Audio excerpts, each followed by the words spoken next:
Harry bitter as Meg blocks him from attending White House event with Invictus members as she was uninvited. Last week, members of the Invictus Games Düsseldorf 2023 Team US met President Joe Biden and the First Lady at the White House as part of the national Christmas tree lighting celebration. However, Prince Harry and his wife weren't seen there, although Harry is patron of Invictus. Warrior athletes were congratulated on their representation of the country during the Games in September and acknowledged for their military service. During remarks later that evening, Biden called attention to 43 members of Team USA, who were in the audience and who'd travelled to Düsseldorf, Germany in September for the Invictus Games, an event that First Lady Jill Biden had skipped. Known for her role in military families as part of the Joining Forces initiative, which she launched along with former First Lady Michelle Obama, Dr. Biden was invited to previous Invictus Games, while and after serving as Second Lady. Joining us are 43 members of Team USA, who represented our nation at the Invictus Games this past September. Give them a hand. Harry and Jill went to the first Invictus Games in 2014, an Invictus Games in Ontario. I was there in 2016 in Toronto. Anyway, there's been great effort that we've seen. And these athletes were incredible. Wounded warriors from service branches, every service branch in the essence of who we are as Americans.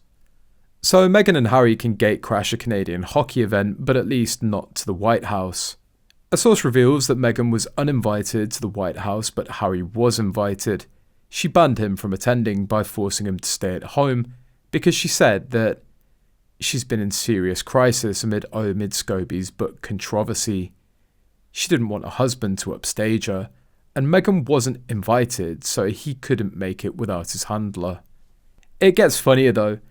The more you think about it, and proves that Harkles just arm twist their way into events and try to get attention from it. Where it really matters, they're never invited, especially Meghan. At this point, they're both associated with each other and they're a unit. And of course, she'll never let him go without her. Meghan's nothing without Harry. It's a clear signal to Harry. Let loose the claw. Markle doesn't figure anywhere on the Biden's radar except as a fly on the rear view. She's much too insignificant. The White House was willing to include Harry but not Meghan. You know that if she were there, she'd have been standing in front of everyone, including the POTUS and FLOTUS. Given the timing of this and the book release, could this have been her 5,669,000th try of a rebrand entry as the poor hapless victim? She'd never allow this to happen without her being at the front and centre, especially after she acted like she wasn't a mere +1 at the hockey game. Have you noticed where the President and First Lady are standing in photos in the White House, back behind the first row of athletes, so the spotlight is on the wounded veterans? Compare that to Meghan, who always makes sure she's front and centre, so that the spotlight is on her. How embarrassing for the Harkles to be excluded from an event honouring their organisation, hosted by the President of the country that they live in. Meghan turns everything into a Meg circus. She knew the romper shots and flip-flops were a ridiculous choice, but it got her the attention she wanted. No one wants her around because of that. It must hurt Harry. He isn't used to being snubbed like that. Well deserved.